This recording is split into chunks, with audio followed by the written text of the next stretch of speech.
Assalamualaikum warahmatullahi wabarakatuh. Halo anak-anak semuanya, bagaimana kabar kalian hari ini? Mudah-mudahan kalian tetap semangat ya, dan tentu mudah-mudahan juga tetap dalam kondisi sehat. Anak-anak, pembelajaran kita kali ini adalah tema 6 subtema 2 PB6 tentang perubahan energi. Ya, anak-anak, sebagaimana biasa ada beberapa hal yang harus dan perlu kita persiapkan semuanya. Nah, yang pertama yaitu pertama mandi ya. Nah, ini penting sekali agar tubuh kita selalu sehat dan pembelajaran ini semakin menyenangkan ya. Yang kedua, makan. Nah, ini diperlukan agar tubuh kita berenergi selama belajar nanti ya. Selama belajar itu juga butuh energi ya. Yang ketiga, rapi anak-anak, ini juga penting sekali untuk dipersiapkan agar dalam setiap belajar ya kita selalu dalam kondisi yang rapi. Baik anak-anak, pembelajaran kita mulai, tapi sebelum itu kita awal dengan berdoa dulu ya. Kita berdoa bersama-sama. Bismillahirrahmanirrahim. Raditu billahi robba wa bil islami dina wa bi muhammadin nabiyya wa rasula. Rabbi zidni ilma warzuqni fahma. Ya, alhamdulillah ya, tadi sudah berdoa semua. Mudah-mudahan dengan doa tadi pembelajaran ini semakin membawa keberkahan ya, dan semakin bermanfaat, dan kalian mendapatkan ilmu yang itu juga sangat bermanfaat bagi kita semua. Baik anak-anak, kita mulai pembelajarannya. Nah, diawali dengan ini ada bacaan ya. Kalian sudah mempelajari bahwa perubahan energi selalu terjadi kapanpun dan di manapun, yaitu sudah kita pelajari sebelumnya kan. Seringkali kita menyadari terjadinya perubahan energi ya, perubahan energi sudah kita pelajari dan itu banyak sekali ya. Contohnya ketika menonton televisi ya, ini ketika menonton televisi anak-anak, kalian tidak menyadari bahwa telah terjadi perubahan energi listrik menjadi energi cahaya dan juga suara ya. Pada televisi itu ada energi cahaya dan energi suara, dari listrik berubah menjadi energi suara dan juga cahaya ya.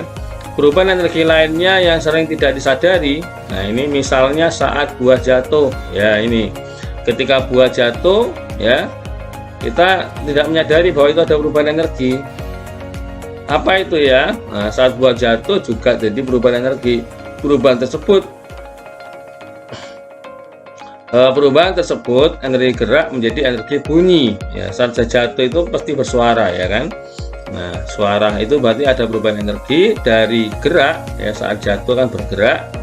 Nah, sampai ke bawah menyentuh tanah atau benda yang lain pasti akan berbunyi. Maka itulah perubahan energi dari gerak menjadi bunyi. Perubahan energi adalah peristiwa yang setiap saat dapat diamati ya, setiap saat ya, kepada semua aktivitas ya. Ini pasti ada perubahan energi. Sekarang susunlah informasi perubahan energi mulai dari bangun tidur sampai kamu tiba di sekolah. Nah, kamu ingat-ingat ya, sejak kamu bangun tidur sampai di sekolah ini apa saja yang perlu kamu persiapkan, yang perlu kamu lakukan. Nah, pasti di sana ada perubahan energi. Lihat tabel berikut untuk membantumu. Ya, ini anak-anak tabelnya seperti ini ya. Peristiwa atau kegiatan dan perubahan energi apa yang terjadi. Contohnya menyalakan lampu kamar tidur. Nah, ketika bangun tidur, nah saat tidur lampunya dimatikan, ketika bangun lampunya dinyalakan. Nah, ketika menyalakan lampu ini ya supaya terang, maka di sana ada perubahan energi ya. Apa? Yaitu listrik menjadi energi cahaya. Nah, itu yang terjadi perubahan energinya. Peristiwa yang lain. Nah, contohnya, ini contoh ya, menyalakan kipas angin. Ya, kipas anginnya kita nyalakan, maka di sana pun juga ada perubahan energi. Apa itu?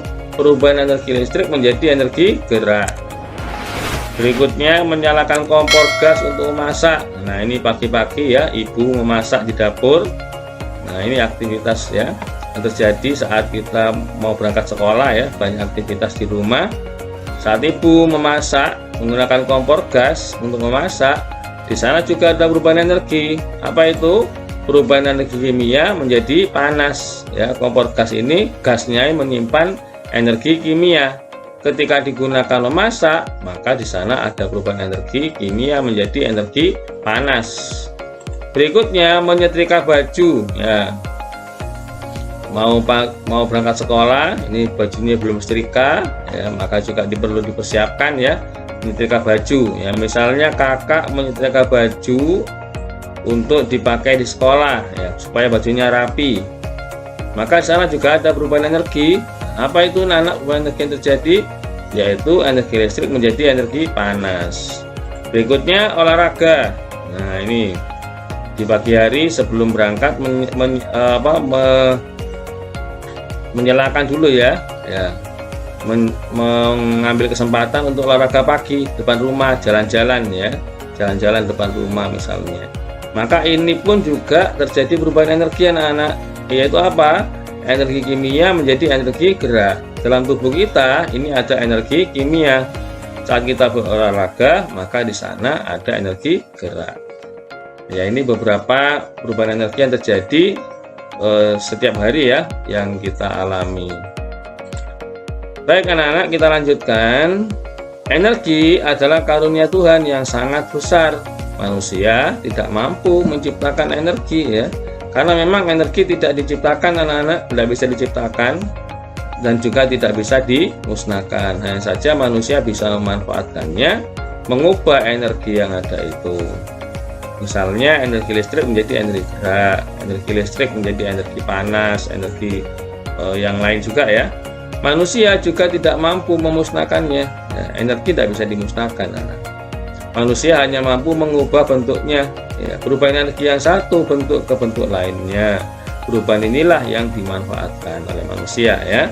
Energi listrik menjadi energi gerak. Nah, ini dimanfaatkan untuk menggerakkan kipas angin ya, atau blender ya. Nah, itu kan juga bergerak. Ya. Siapapun berhak memanfaatkan energi yang ada di muka bumi ini. Namun jika ada hak, maka akan ada kewajiban yang harus ditunaikan ya. Antara hak dan kewajiban ini harus seimbang ya. Contohnya kita berhak menggunakan listrik, akan tetapi kita juga berkewajiban membayar rekening listrik. Nah, karena listrik ini yang menyediakan siapa? PLN ya, perusahaan listrik negara. Maka kita perlu membayarnya. Membayarnya untuk apa? Untuk perawatan listrik tentunya. PLN membutuhkan biaya ya untuk pengadaan listrik baru dan juga untuk perawatan alat-alat yang digunakan untuk listrik. Maka oleh karena itu kita wajib membayar rekening itu ya. Nah, selain kita menggunakannya di rumah, nah, tentu kita pun juga punya kewajiban membayar rekeningnya. Ya, sekarang lengkapi tabel berikut, isi dengan hak dan kewajiban yang saling berhubungan. Selain itu juga yang terkait dengan penggunaannya. Diskusikan bersama temanmu. Ya, anak-anak ini nanti bisa didiskusikan bersama keluarga di rumah ya, boleh sama kakak ya, sama orang tua di rumah juga boleh. Nah, ini tabelnya begini anak-anak. Antara hak dan kewajiban, contohnya ya, mendapatkan makanan dan minum untuk memperoleh energi. Ya, ini hak ya, mendapat makanan. Hak itu sesuatu yang kita dapatkan ya. Nah, selain itu anak kita punya kewajiban ya, kalau kita mendapatkan makanan, apa kewajibannya? Menghabiskan makanan yang sudah diambil ya, atau makanan yang diberikan ini ya, dan juga tentu menjaganya ya, menjaga makanan agar tidak terbuang percuma, itu juga kewajiban. Hak yang lain anak-anak di rumah ya, menggunakan lampu untuk belajar. Nah, pada saat kita belajar di malam hari ya, maka butuh lampu, itu hak, karena ini sesuatu yang kita peroleh ya, yang kita dapatkan. Maka apa kewajibannya? Ya, kewajibannya anak membayar tagihan listrik ya, membayar rekening listriknya di PLN. Karena kita sudah punya hak untuk menggunakannya, kewajibannya membayar tagihan listriknya. Berikutnya yang mendapatkan udara sejuk dengan kipas angin. Nah, kipas angin di rumah ini ketika udara panas ya, nah kita memerlukan kipas angin. Nah, kipas anginnya kita manfaatkan, kita bisa menggunakannya. Maka ini adalah hak karena kita mendapatkannya ya, mendapatkan udara sejuk dari kipas angin. Apa kewajibannya? Nah, tentu merawatnya ya, merawat kipas angin agar tidak mudah rusak. Jaga kipas anginnya tidak dipakai sembarangan ya. Berikutnya, hak berikutnya menggunakan sepeda untuk bermain ya. Ini hak juga ya, karena kita memanfaatkannya ya. Ini hak kita mendapatkan kesempatan untuk menggunakan sepeda sehingga bisa bermain dengan teman-teman. Kewajibannya apa anak-anak? Ya tentu kewajibannya merawat sepeda agar tidak rusak atau tidak mudah rusak ya. Dirawat, dibersihkan sepedanya, itu kewajibannya. Berikutnya anak-anak, hak berikutnya menggunakan media belajar di sekolah. Ya di sekolah ya. Di sekolah ada beberapa media belajar, buku yang ada di perpustakaan atau buku pelajaran ya, dan juga yang lain meja, kursi, itu kita bisa menggunakannya. Itu hak yang kita dapatkan. Apa kewajibannya? Ya tentu kewajibannya kita merawatnya ya. Kita merawatnya agar buku yang dipinjami di sekolah misalnya tidak cepat rusak. Kita perlu merawatnya. Baik, kita lanjutkan anak-anak. Berikutnya ini, lama dan besarnya penggunaan energi listrik mempengaruhi besarnya biaya yang harus dibayar. Tentukan lama penggunaan alat-alat listrik pada tabel berikut. Kemudian bandingkan penggunaan alat-alat tersebut dari yang paling lama sampai paling besar biaya listriknya. Ya, nah kita akan menghitung ya. Ini berarti belajar matematika. Nah, ini selesaikan soal-soal berikut, kerjakan di buku tugasmu. Ya, ini anak-anak. Soalnya seperti ini. Yang pertama, hari Minggu ibu menyalakan mesin dari pukul 04.30 sampai pukul 05.00 atau bisa dikatakan pukul 04.30 sampai 05.00. Pada hari Senin, ibu menyalakan mesin air dari pukul 04.55 sampai pukul 06.15. Pada hari apakah ibu lebih lama menyalakan mesin air? Jadi ya pada hari Minggu dan juga hari Senin ya. Kita hitung satu persatu ya. Yang pertama hari Minggu dulu. Hari Minggu pukul 04.30 sampai 05.00 ya. Kita hitung dari menghitungnya itu dari waktu yang selesai ya. Dikurangi memulainya. Jadi dari 055 ini ya. 0500 ya dikurangi 04.30. Nah, di sini kita kurangi. Nah, ternyata anak-anak ini 0 ini tidak bisa dikurangi 3 ya. Maka ini pinjam. Yang menit pinjam ke jam. Pinjam berapa? Pinjam 1 jam. Yang 05 ini 05 sudah dipinjam 1 oleh menit, maka tinggal 4 ya. Nah, 1 jam itu anak-anak kita ubah menjadi menit, maka menjadi 60 menit ya.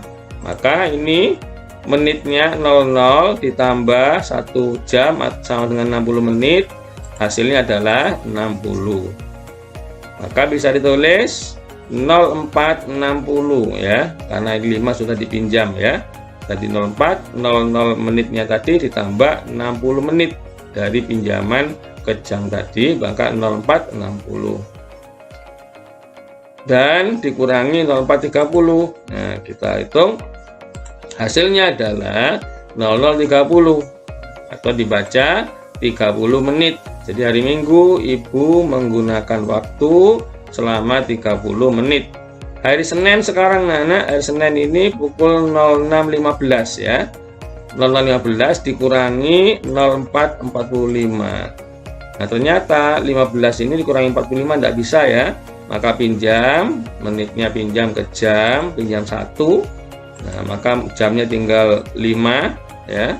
Yang menit tadi pinjam 1 jam ya. 1 jam itu sama dengan 60 menit ya. Kita tambahkan dulu menitnya. Menitnya adalah 15. Maka 15 tambah 60 hasilnya adalah 75. Maka Yang 0615 menjadi 0575 ya, karena tadi sudah dipinjam 1 jam tinggal 5 menit. Menitnya ditambah 60 karena 1 jam sama dengan 60, ditambahkan hasilnya menitnya menjadi 75, dikurangi 0445 hasilnya adalah 1 jam 30 menit ya. Ini 5 kurang 5 0, 7 kurangi 4 3, 5 kurangi 4 1, 0 kurangi 0 0, maka hasilnya adalah 1 jam 30 menit.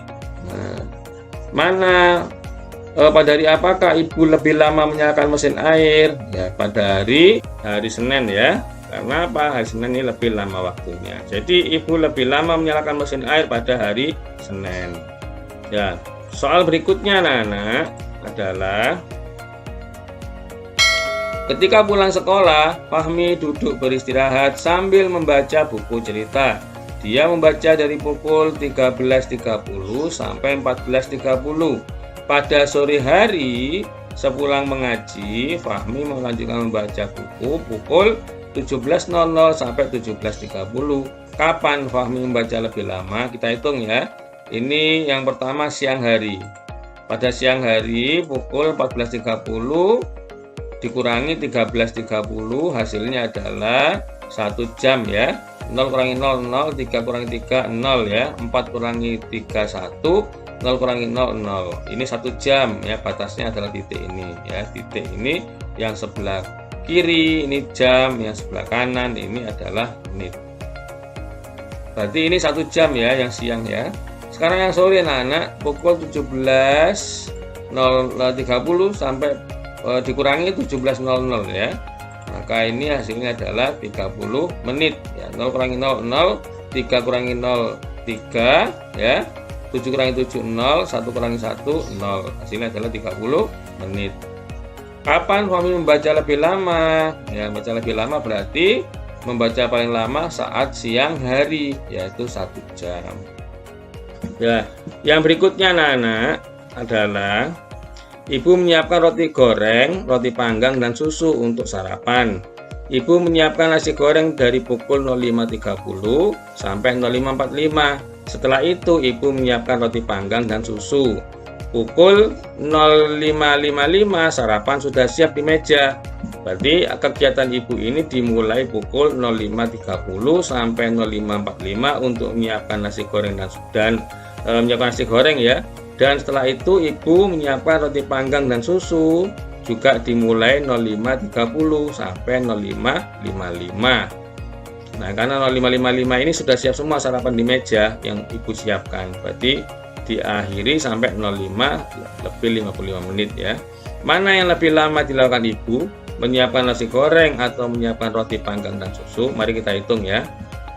Yang pertama menyiapkan nasi goreng, yaitu 05.45 dikurangi 05.30, kurangi hasilnya adalah 00.15 atau 15 menit. Ini ya, 5 kurangi 0 5, 4 kurangi 3 1, 5 kurangi 5 0, 0 kurangi 0 0 ya, berarti 15 menit. Berikutnya yang menyiapkan roti panggang dan susu. Nah, ini diakhiri 05.55. Jam berapa Ibu memulai aktivitasnya? Mulai 05.30, maka dikurangi 05.30 ya. Kita kurangi, hasilnya adalah 25 menit. Ya, 25 menit ya. Nah, mana yang lebih lama? Nah, yang lebih lama adalah yang menyiapkan roti panggang dan susu. Waktunya 25 menit. Ya anak-anak, sekian dulu ya pembelajarannya. Mudah-mudahan apa yang kita pelajari ini banyak manfaatnya. Kalian menjadi pintar tentunya ya. Jadi pintar, jadi anak yang soleh dan anak-anak yang berbakti kepada orang tua. Baik, akhiri. Assalamualaikum warahmatullahi wabarakatuh.